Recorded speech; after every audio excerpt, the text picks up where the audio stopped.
I asked two fellow musicians, Jed Roylance and Fredrik Erlandsson, to join me in an arranging and harmonisation challenge.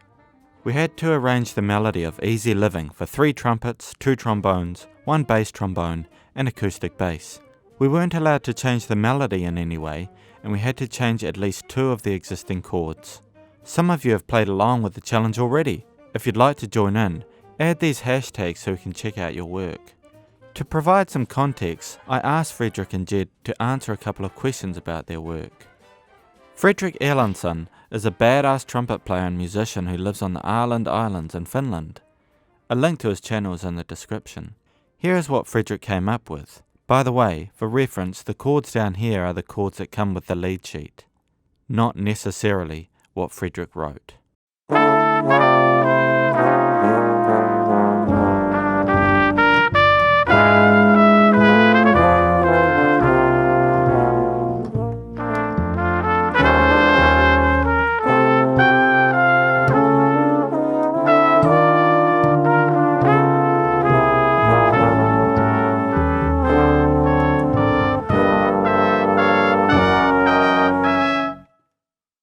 Now here is what Fredrik has said about his arrangement. Hi guys, Fredrik Erlandsson here.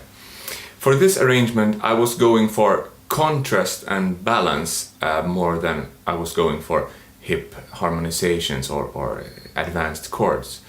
I was going for, the melody has a lot of large intervals, so I was going for half-step movements in the inner parts, and I was going for some kind of counterpoint that the inner parts should be more active when the melody has a long note. So that was the general idea that I had for this arrangement, actually, more than a specific technique or so.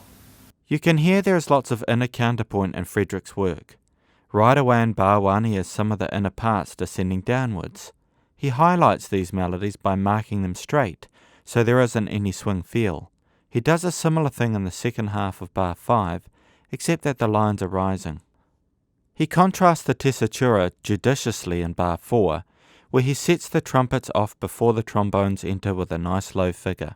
I also like the contrast Fredrik obtains with his well-chosen tessituras in the bass trombone. One of my favourite parts is from bar 4 to 5, where the low E-flat jumps up to a C. It's a nice start to the new phrase. How did Fredrik approach what chords to change? Some of the chords I changed were in bars 5 and 6, and the result was not as much a plan. It was more like a consequence of the voice leading in the inner parts. The B flat major triad over E flat. I love that sound, but it came out as a consequence of the inner parts movements that were played before. The B flat over E flat that Fredrik mentioned is a nice moment, and you can see that all of the parts are rising at this point, including the bass trombone. I like how Fredrik just goes with it, and it's a nice fresh sound. Fredrik really goes to town on the last 2 bars and commits to the rising semitones in trumpets 2 and 3.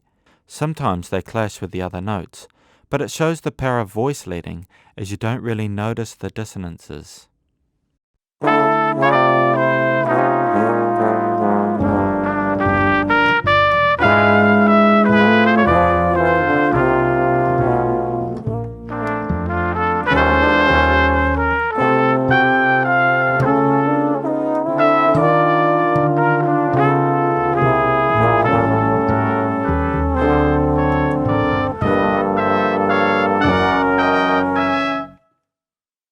Jed Roylance is an amazing trombonist and musician who lives in the UK. He does transcriptions of solos and solis and arranges music for jazz groups of all sizes. A link to his channel is in the description. Here is what Jed came up with.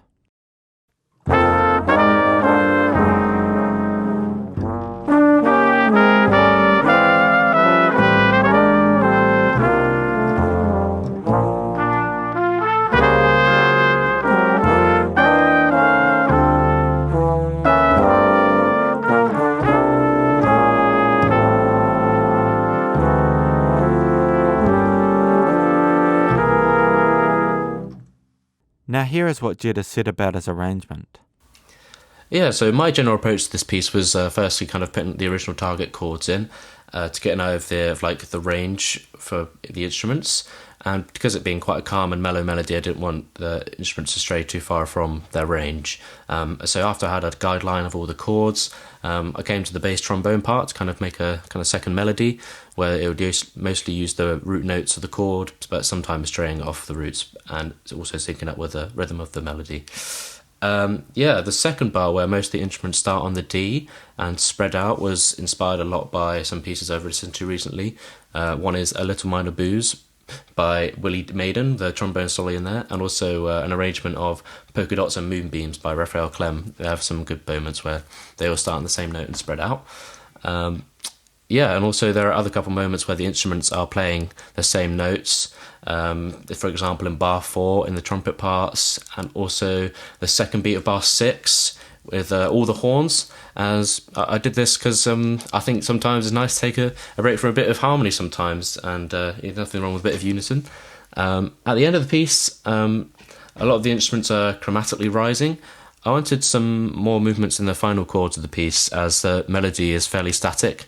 And the last two bars here was also kind of inspired a bit from the third movement of Bill Dobbins' Concerto for Orchestra, where the trombones play lots of really nice accompaniment under the sax solo. After I filled out the score, I kind of made a couple of rhythmic adjustments here and there. For example, like in bars 1 and 3, the follow-up triplets, as well as the third beat of bar 4, where this quaver crotchet rhythm in the trombone and trumpet matches what was played in the third beat of the second bar. But yeah, these aren't really necessary, but it helps tie everything together. You can see the sensible use of range in Jed's work. Jed mentioned that he wrote the bass trombone after placing his target chords, and you can see that the bass trombone has a very mellifluous part. It looks like a great part to play. Jed mentioned his use of unisons, and they do bring a nice change of texture to the arrangement. Like Fredrik, Jed added a lot of interest in the final 2 bars. He has lots of moving inner parts that move by semitone. How has Jed approached what chords to change? Yeah, so with a lot of the chords, I just added some extensions upon the original chords that we were given. For example, all the 11 chords you can see, and I realise now that the places that where the chords I changed the most would always kind of be like the last 2 beats of every second bar, apart from the last 2 bars that we had, it was more thought out horizontally there. These chords probably felt the most comfortable to change, as it's the kind of moment before a bit of a resolution in the piece. With the chord in bar 2 at the end of 3, I had the G sharp in the bass, E in the bass trombone part, and an F in the melody, which gave me an idea to kind of do like a E7 flat 9 chord with the third in the bass and the flat 9 in the melody. So I worked from thirds down, the trumpet parts, and I already had this downward motion idea in the trombone, and the B natural I'd already now put in the third trumpet part. So I thought of adding a flat 13 into the first trombone part there to have a E7 flat 9 flat 13 chord. At the beginning of bar 4, the trombone parts play a simple B flat chord, and which kind of helps make this next chord in the piece stand up a bit more, make it kind of a key moment. The D flat major 13 chord. And after that, the chords kind of remain relatively untouched through bar 5 and the beginning of bar 6, and then beat 3 of bar 6. With the A in the melody, I wanted this to be a kind of another spicy moment before we resolved into the A minor 11. So I've started by voicing the B flat in the second trombone part to get the major 7th interval with the melody that we all love. And then I built thirds on top from the B flat, starting with D in the first trombone part, then an F in the third trumpet part, and then I kind of ran out with a bit of space there for the notes to fit in. So I looked at the next chord, and already having the A minor 11 notes set in, I realised that the F would work nicely in the second part too, kind of going from F, E to F. And then it kind of left room to put an E in the third trumpet part, so for a sharp 11 in the kind of B flat chord there. And I like how this kind of moment turned out, as all the parts very, very nicely towards that next bar. And the last two bars, like I kind of said, were kind of more thought out horizontally, with just the kind of putting in the melody, put in the chromatic movement first, and the result was kind of a lot of flat 5 chords, and and that's kind of how the chords went. Jed chose some really nice alternate chords. As he mentioned, he extended lots of the chords out from sevenths, and he has. Right away he changes the first F chord to an F7 with an 11th. His second chord is an A flat major 9 with a sharpened 11th, and his third chord is a G minor 11, and so on. And as Jed talked about, the chords here in bar 6 come from a combination of voice leading and thinking about the intervallic relationship to the melody. That sounds like an interesting method to try.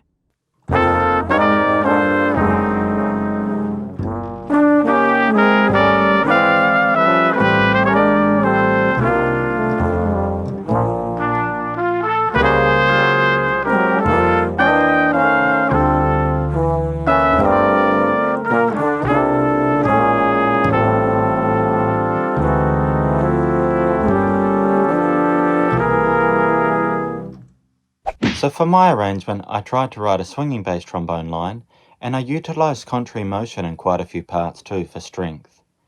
For interest in the last two bars, I wrote a quaver rest for the harmony parts, and then another bass trombone line in the last bar.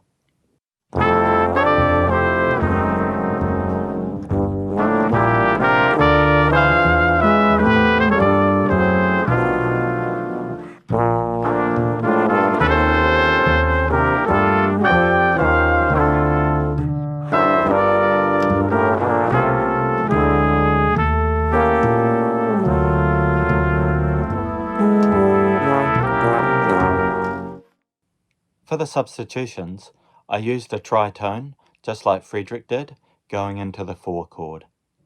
And I used its own 2 chord before it as well.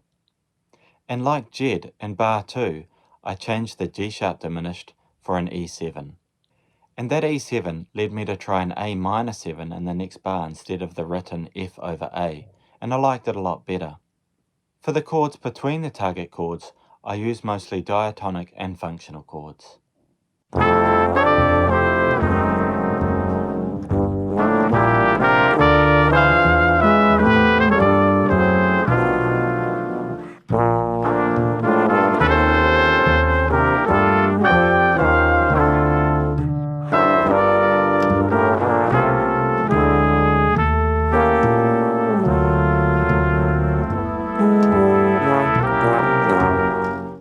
So, how did we like each other's arrangements?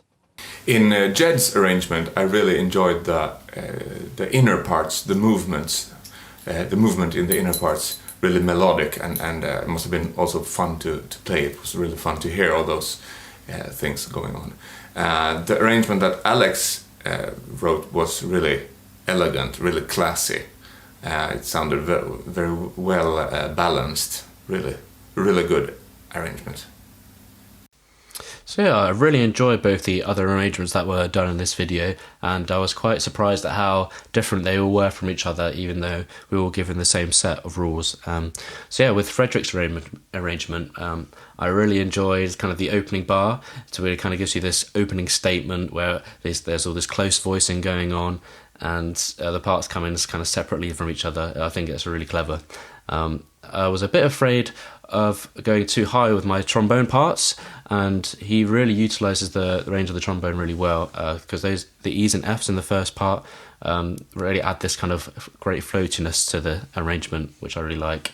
And yeah, the trombone part in the fourth bar was also a really nice bluesy touch. With Alex's arrangement, the doubling of the melody in the trombone was a nice idea, and it's quite a satisfying melody to play on the trombone too. And the way he sometimes lets the second trombone part kind of overlap in range over the first part is really clever. I also love how from bar 6 to bar 7 comes together.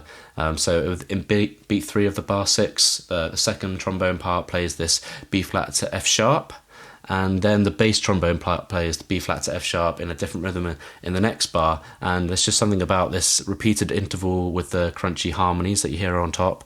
It's just really satisfying, and it's really super nice. So yeah, that was that. For Fredrik's arrangement, I especially liked the delayed bass entry in bar 6. It actually brings attention to the rising bass trombone line. And, like Jed, I really liked the range of the first trombone at the beginning of Fredrik's arrangement. In Jed's arrangement, I liked how he used extended chords, often combining the 11th and the 3rd in the same chord. It's quite brave in that aspect. So thanks to Jed and Fredrik for this challenge. It was great fun to see what they came up with, and their playing's excellent. What did you think? I think it's interesting to hear about other arrangers' methods and seeing what results come out of those techniques. If you'd like to play along, you can still download the template. The link is in the description. Then send what you've done back to me or upload it to YouTube with the hashtags. We'd love to hear it.